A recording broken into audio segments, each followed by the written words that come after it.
关注大度也白付。本集由婷姐亲自剪辑播出。婷姐虐我千百遍，我待婷姐如初恋。我操！我是大度，这台是来自溢价者，不是来自拯救者 Y9000P1390HX 加4160的那个配置的。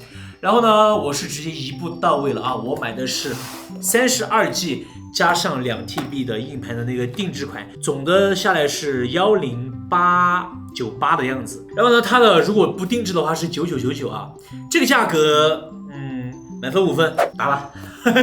再次提醒一下，如果你和我一样买这些贵重物品的时候，特别是联想的这个定制机，它还不支持7天无理由退货，那就一定要像我一样录一个这种全程不间断的开箱视频。话不多说，我们直接开始开箱。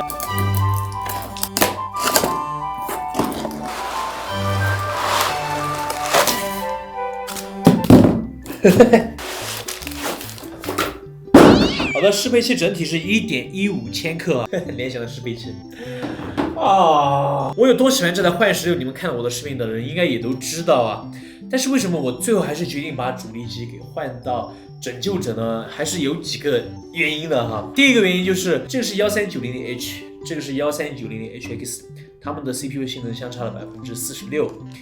对于我来说，其实这个是够用的，我只是因为吃过了这个饭，所以说就回不到普通标压的那个 CPU 上面了。第二个理由是因为原价的枪神七抢不到，就是枪神七首发的时候，你们也知道10999的那个价格，我觉得已经算是性价比拉爆了，结果抢不到11999，还是抢不到，然后现在又涨了，所以我觉得没必要了。然后第三个核心的原因呢，就是拯救者小体积的 C135 的充电器嘛，我买了一个。我有一个135瓦的那个，然后他们这次推出了一个140瓦的，体积和重量好像还缩了一点点。在旅行的时候获得一个比较好的性能释放的话，那这台机器我就必须要带原装的充电器，也是5斤多的一个旅行重量哈。但是它那个适配器才200克不到，也就是说这台机器出差的旅行重量也是5斤多一点。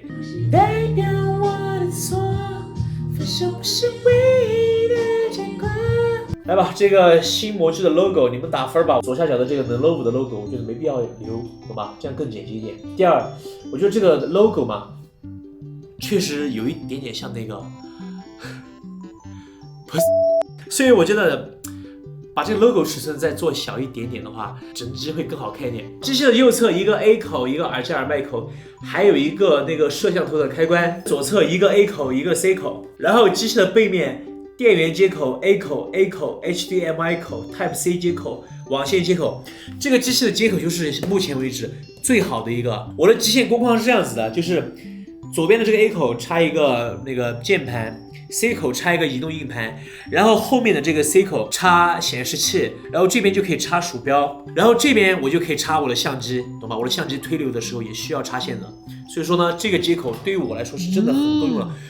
基本上不需要再去扩展，整机的这个做工质感依旧是这个 Y9000P 的水准嘛。如果说不好的话，肯定是会被喷的。屏幕打开，180度的这个翻折有啥用呢？因为我的这个显示器啊是用了一个支架给它支起来的，所以说我平时会把我的外线插这样子插进这个显示器的下方，这样子我的桌面就会露出更多的空间来放键盘呀、手托呀、鼠标呀这些东西。好，然后来到屏幕这一面呢，依旧是拯救者的16:10的非常非常好的参数的一个屏幕啊，好吧。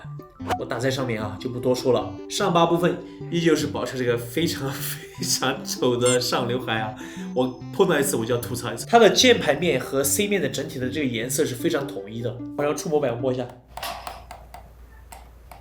这个触摸板基本上所有的地方都是可以按压的哈，你看上面都可以。好吧，拯救者的键盘也不需要多说，基本上也算是版本答案了吧。好，一定要记住啊！拯救者的机器如果说不插电开机，它亮了的话，就说明这个机器是20瓦。按一下，看到没有？没有亮，那就说明这个机器就是全新出厂的。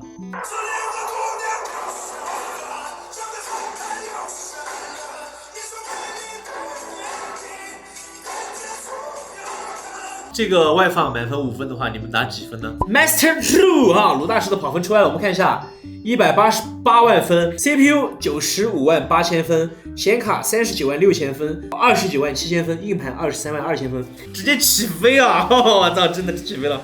我听一下多少？55分贝，没有啸叫啊，就是正常的风扇声音，你们听吗？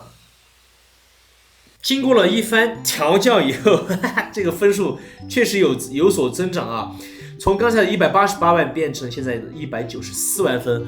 枪神7超劲13980HX 加4080显卡的那个版本的跑分是192万5千分。不说了啊，拯救者这个性能释放牛逼 ，Nobility。最后总结一下啊，就是为什么我决定放弃这台幻16而用这台 Y9000P 来当我的主力机呢？因为就这个机器虽然比这个机器要重了，可能有300克的样子嘛，但是呢，旅行重量上来说，它们两个要发挥同样的重量、同样的性能的时候啊，这台机器的那个 C140的那个氮化镓充电器和它插上原装的那个很重的砖块充电器的性能是差不多的。在外观部分，我觉得不需要多说，这个幻16真的就是不管是这个屏幕的这一面，还是说 A 面，对吧？